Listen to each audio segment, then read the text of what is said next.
Баршаңызға сәлем, құрметті көрермендер. Бүгін біз сіздермен бірге осындай керемет, дәмі тіл үйіретін шоколадты бисквитный торт пісіретін боламыз. Бұны мен інімнің туылған күніне анаммен бірге пісірдім. Алдымен осылай шоколадный ганаш жасаймыз.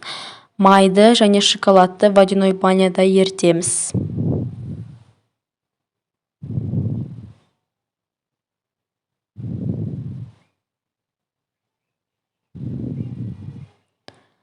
Ол шоколадымыз ергенге шейін біз осылай жұмыртқаларды жарып,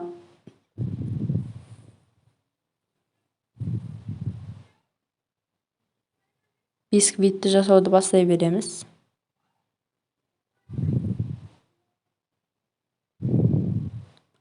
Жұмыртқаның үстіне шекер қосамыз.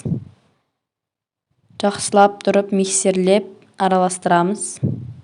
Видеодағыдай осындай апақ болғанға шейін араластырамыз да. Содан кейін біздің ерітілген шоколадный ганашымызды құямыз, араластырамыз. Содан кейін үстінен ұн және какаоны қосамыз, күштен өткіземіз. Оның арасына разрыхлитель де қосып жіберсеңіздер болады. Менде бірақ ыдысқа сыймай қалған кейін разрыхлитель әшейін өзін қоса салдым, қопсытқышты. Оны шашырамау үшін осылай басында үстіп араластырып аламыз, содан кейін барып миксерлейміз.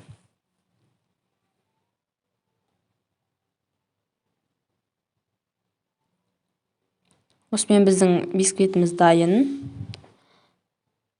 Листке үстіне пергаментный бумаганы қойып, осы бисквитімізді құйып шығамыз. 4-1 қылып осылай жағып шығамыз. Барлық жері біркелкі түзу болу керек.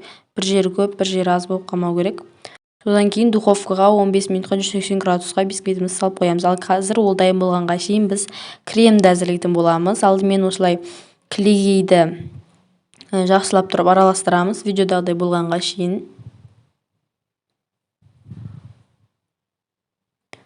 Үстінен творожный сырды және де сахарная пудраны, яғни қант ұнтағын қосып, жақсылап тұрып араластырамыз. Миксерлейміз. Осымен біздің креміміз дайын. Біздің бисквитіміз де дайын болып қалды. Бисквитті осылай 2 бөлікке бөлеміз.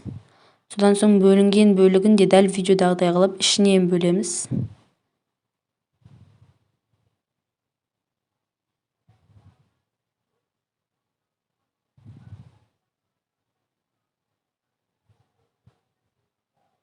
Міне осында видеодағыдай болып шығу керек. Бізде сонда 4 бисквиттей болады. Содан кейін видеодағыдай қылып, бетінен кремді жағып шығамыз.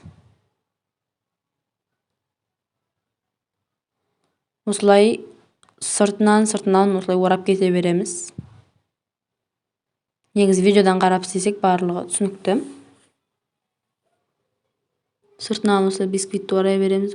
Ішінен кремді жағып орай береміз.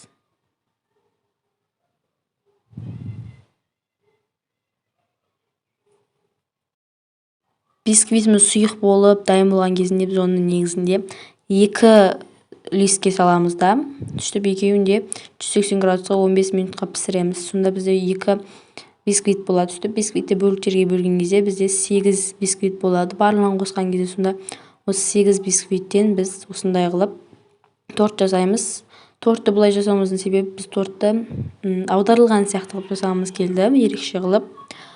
Осылай жасап болған кейін оны сыртынан форменный болу үшін, яғни дөңгелек болып шығу үшін форманы қоямыз да. Яғни бисквитіміз ұстап тұра алу үшін, яғни түзу тұра алу үшін біз осылай формамен сыртын орап шықтық және бетіндегі бисквиттерін қырқып алдық. Себебі беті тегіс болғанда әдемі болады. Бетіне кремді жағып, видеоның басындағыдай шоколадный ганаш жасап, осылай құйып шықтым. Әдемі сәнді болып шығу үшін. Өз қалауларыңыз бойынша сәндейсіздер. Сіздер шоколадты барлық жағына жағып шықсаңыздар болады. Мен бетін қалауым бойынша сәндеп, альбени, орео, киткат қойып шықтым. Және де апельсин қойдым. Міне осылай болып шығады. Маған тіркеліп лайк басуды ұмытпаңыздар. Торт өте дәмді, керемет болып шықты. Барлықтарыңыз пісіріп көріңіздер.